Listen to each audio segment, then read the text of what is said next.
In the year of our Lord 1348, the stone walls of Thornfield Manor cast long shadows across the English countryside. Lord Edmund de Montfort stood at his chamber window, watching the peasants work his fields below. At 35, he had wealth, lands, and power, but no legitimate heir to carry on his bloodline. His wife, Lady Margaret, had suffered 3 miscarriages in their 10 years of marriage, and the physicians held little hope for future children. The autumn harvest was nearly complete, and Edmund's steward, Brother Thomas, had brought disturbing news from the village. The Black Death was spreading through neighbouring counties, claiming nobles and peasants alike. Time was running short, and Edmund needed a solution that would ensure his family's legacy. "My lord," Brother Thomas said, entering the chamber with measured steps, "I have given thought to your request about securing an heir." Edmund turned from the window, his weathered face showing the strain of recent months. "Speak plainly, brother. What counsel do you offer?" "There is a young woman in the village, Rose Miller, daughter of the grain miller. She is known for her virtue and strong constitution. Her family has produced many healthy children, and she herself appears capable of bearing sons." The idea was not uncommon among the nobility. Many lords had made similar arrangements when faced with succession problems. The church might disapprove, but practical necessity often outweighed moral concerns, especially when the survival of estates and the welfare of hundreds of serfs depended on clear inheritance. "What of her family's circumstances?" Edmund asked, settling into his carved wooden chair. "Poor, as expected. The mill requires repairs and winter approaches. A generous payment would ensure their cooperation and silence. The girl would be well cared for during her confinement, and the child would be raised as your ward, perhaps even acknowledged as your natural son if circumstances permit." Edmund considered the proposal carefully. Lady Margaret was currently visiting her sister's convent, a journey she took frequently since their last loss. She need not know the details of any arrangement made in her absence. "Arrange a meeting," Edmund decided, "but ensure discretion. This matter must be handled with the utmost care." 3 days later, Rose Miller stood nervously in the manor's great hall. At 19, she possessed the kind of simple beauty common among village girls. Auburn hair braided neatly, clear green eyes, and the robust health that came from hard work and simple food. Her father, William Miller, stood beside her, his weathered hands twisting his woolen cap. "Master Miller," Edmund began, his voice formal but not unkind, "Brother Thomas has explained our proposal. You understand what is asked of your daughter." William nodded reluctantly. "Aye, my lord. The arrangement would provide well for Rose during her time, and the payment would secure our family's future." Rose kept her eyes downcast, as was proper for a peasant in the presence of nobility. She had been raised to obey her father and accept whatever fate he deemed necessary for their survival. The prospect frightened her, but she understood the practical benefits. Her family would eat well through the winter, the mill would be repaired, and perhaps her younger brothers could learn trades beyond farming. The child, should God bless this union with one, would be well provided for, Edmund continued. Rose would remain at the manor until the birth, receiving the finest care available. Afterward, she would return to her family with additional compensation for her service. The arrangement was sealed with a formal agreement, written in Latin by Brother Thomas and marked with Edmund's seal. Rose would move to the manor within the fortnight, taking residence in a comfortable chamber near the servants' quarters, but with privileges befitting her temporary status. As winter settled over Thornfield Manor, Rose adapted to her new circumstances with surprising grace. The manor's servants, initially suspicious of the young peasant woman, gradually accepted her presence. The cook, Goodwife Martha, took particular care to ensure Rose received nourishing meals, understanding the importance of her health to the Lord's plans. Edmund visited Rose regularly, treating their encounters as a duty rather than pleasure. He was neither cruel nor particularly kind, viewing the arrangement as a business transaction necessary for securing his legacy. Rose, for her part, endured these visits with quiet resignation, finding comfort in the knowledge that her sacrifice would benefit both families. By Candlemas, Rose's condition became apparent, and Edmund felt a surge of hope he had not experienced in years. Perhaps God would finally grant him the son he so desperately needed to preserve his family's name and protect his lands from ambitious relatives who circled like vultures, waiting for his line to fail. Spring arrived early at Thornfield Manor in 1349, bringing with it the promise of new life and the growing evidence of Rose's condition. Her belly had begun to show the unmistakable signs of pregnancy, and Edmund found himself visiting the manor's chapel more frequently, offering prayers for a healthy son who would secure his bloodline. Lady Margaret returned from her extended stay at the convent in early March, her pale complexion and hollow eyes reflecting months of prayer and fasting. She had sought divine intervention for her own barrenness, but the nuns could offer only spiritual comfort for her earthly sorrows. Upon her return, she noticed the changes in the manor's atmosphere immediately. The servants whisper more than usual, she observed to her lady-in-waiting, Agnes, as they walked through the manor's herb garden. And there is a young woman I do not recognize among the household staff. Agnes, a loyal but simple woman, struggled to maintain the deception that Brother Thomas had carefully orchestrated. She is the daughter of the village miller, my lady. She has been helping with the household duties during your absence. Margaret's sharp eyes missed little, and she had survived the politics of noble marriages long enough to recognize when secrets were being kept from her. Summon Brother Thomas, she commanded. I would speak with him about the manor's affairs. Meanwhile, Rose found herself caught between two worlds. No longer a simple peasant girl, but not truly elevated to noble status, she occupied a strange position within the manor's hierarchy. The kitchen maids treated her with a mixture of envy and sympathy, while the higher servants maintained polite distance. Only goodwife Martha showed her genuine kindness, understanding the burden the young woman carried. You must eat more, Martha insisted, placing a bowl of thick porridge with honey before Rose. The child needs strength, and so do you. Birth is not an easy task, even under the best circumstances. Rose touched her growing belly gently. The child moved frequently now, strong kicks that reminded her constantly of her situation. Sometimes she wondered if the baby could sense the tension that surrounded its very existence. Do you think Lord Edmund will be pleased if the child is a son? Martha's weathered face showed concern. Men always want sons, child, but there are no guarantees in this life. You must prepare yourself for all possibilities. As Rose's condition became more obvious, Edmund grew increasingly anxious about maintaining secrecy. The arrangement that had seemed simple in winter now appeared fraught with complications. Lady Margaret's return had made discretion more difficult, and rumours from the village suggested that Rose's prolonged absence had not gone unnoticed among the peasants. Brother Thomas advised caution. We must consider what will happen when Lady Margaret discovers the truth, he warned Edmund during one of their private conversations in the manor's library. She is not a fool, and her suspicions grow daily. She need never know the full details, Edmund replied, though his voice lacked conviction. The child can be presented as an orphan we have taken in, or perhaps the offspring of a distant relative who died in the plague. And if the child bears a strong resemblance to you, my lord, physical traits have a way of revealing parentage that words cannot hide. The conversation was interrupted by urgent knocking at the library door. Agnes entered, her face flushed with anxiety. My lord, Lady Margaret requests your immediate presence in her chambers. She says the matter cannot wait. Edmund's heart sank as he followed Agnes through the stone corridors. He had hoped to delay any confrontation until after the child's birth, but Margaret's intelligence and natural suspicion had apparently uncovered enough evidence to demand answers.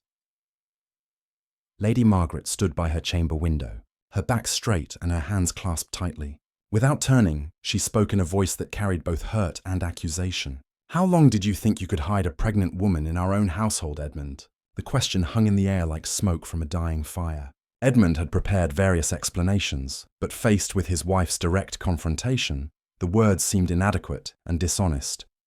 Margaret, I can explain. Can you? She turned to face him, her eyes bright with unshed tears. Can you explain why you have installed a peasant girl in our home to bear the child that I have failed to give you? The truth was out, at least partially. Edmund realized that denials would only make the situation worse, but a full confession might destroy his marriage entirely. The delicate balance he had tried to maintain was crumbling, and the consequences would affect not only him and Margaret, but also Rose and the innocent child she carried. Outside the chamber windows, storm clouds gathered over Thornfield Manor, mirroring the tempest that was about to break within its walls. The confrontation between Edmund and Margaret lasted well into the evening, their voices echoing through the stone corridors of Thornfield Manor.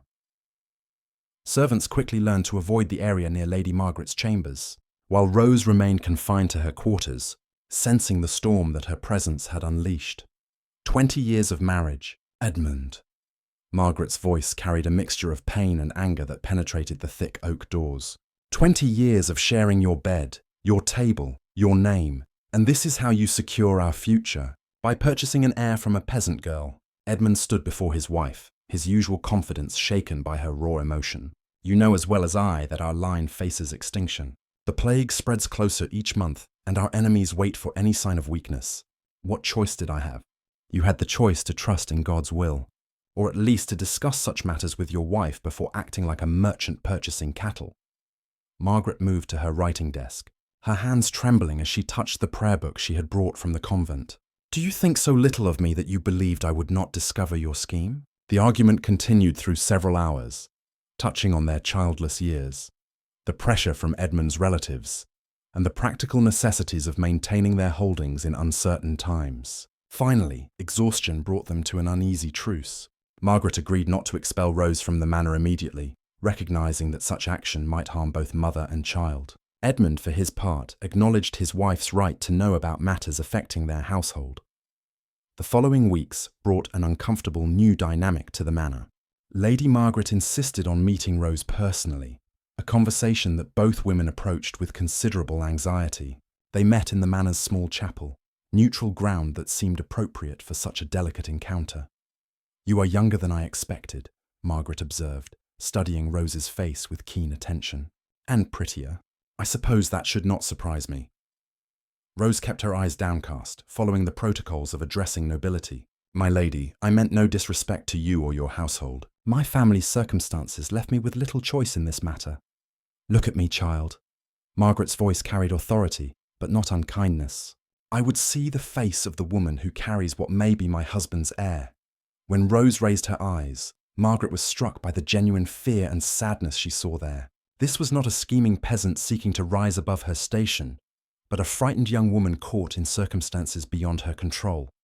How far along are you? Margaret asked, her tone softening slightly. 6 months, my lady. The midwife says the child is strong and well positioned. Margaret nodded slowly. Despite her anger at Edmund, she found herself feeling unexpected sympathy for Rose's situation. You will remain here until the birth, she decided. After that, we will determine what arrangements are best for all concerned. As summer progressed, an odd household developed at Thornfield Manor. Lady Margaret maintained her dignity and authority, but she also began taking interest in Rose's welfare, understanding that the child's health was paramount regardless of its origins. She arranged for the best midwife in the county and ensured that Rose received proper nutrition and care. Rose, meanwhile, struggled with the complex emotions of her situation. The child she carried was not conceived in love, but she had grown attached to it nonetheless. She worried about its future and her own, knowing that her life would never return to its previous simplicity. Edmund found himself caught between relief that his wife had not banished Rose and anxiety about the growing relationship between the two women. He had expected jealousy and conflict, but instead witnessed an unexpected understanding developing between them. Brother Thomas observed these developments with the wisdom of someone who had counseled many troubled souls. Perhaps, he suggested to Edmund, God works in ways we do not expect. Your wife's generous heart may prove more valuable than your carefully laid plans. The observation proved prophetic when Rose went into labour on a stormy night in late August. Lady Margaret took charge of the birthing chamber, sending for the midwife and supervising the servants. She held Rose's hand during the most difficult moments, offering comfort that transcended their social differences. Push now, child, the midwife instructed as thunder shook the manor's walls. The head is crowning. Edmund paced in the great hall below, listening to the sounds from above and praying for a healthy son. His future, his lands, and his family's legacy all depended on what happened in that chamber. The cry of a newborn finally pierced the night, followed by moments of silence that seemed to stretch endlessly. Then came voices, urgent and concerned, that made Edmund's blood run cold. Something was wrong. The birth had revealed a truth that would change everything he thought he understood about his carefully planned arrangement. The midwife's weathered hands trembled as she cleaned the newborn, her experienced eyes taking in details that would shatter Edmund's carefully constructed plans. Lady Margaret leaned forward from where she sat beside Rose's bed, her face pale with exhaustion from the long night's vigil. "What is it?" Margaret asked, noting the midwife's hesitation. "Is the child well?" The old woman, goodwife Eleanor, had delivered hundreds of babies throughout the countryside, but never had she encountered such a situation. She wrapped the infant carefully in clean linen before speaking, her voice barely above a whisper. "The child is healthy, my lady, but—" She paused, looking between Margaret and the exhausted Rose. "The babe bears markings that tell a different story than we expected." Edmund's footsteps could be heard on the stone stairs, his patience finally overcome by the lengthy silence following the birth cry. He burst through the chamber door, his eyes immediately seeking the bundle in the midwife's arms. "A son," he demanded, his voice thick with hope and anxiety. "A daughter, my lord," Eleanor replied carefully, "but that is not the most significant matter." She pulled back the linen cloth to reveal the infant's face, and the room fell into stunned silence. The child's features were unmistakably noble, but they bore no resemblance to Edmund whatsoever. Instead, the baby possessed the distinctive Thornfield family traits: the same dark hair, prominent chin, and unusual amber-coloured eyes that had marked Edmund's lineage for generations. But more shocking still was the child's striking resemblance to Lady Margaret herself. "That is impossible," Edmund breathed, staring at the infant in disbelief. "The timing, the circumstances, how can this be?" Rose, still weak from childbirth, struggled to understand the commotion around her. She had expected questions about the baby's paternity, but the reactions of those present suggested something far more complex than simple acknowledgement of Edmund's fatherhood. Lady Margaret reached for the child with trembling hands, studying the tiny face that seemed like a mirror of her own youth. "Eleanor, you delivered me 32 years ago. Tell me what you see," the midwife nodded gravely. "I see your father's eyes, your mother's chin, and the Thornfield bloodline as clear as morning light.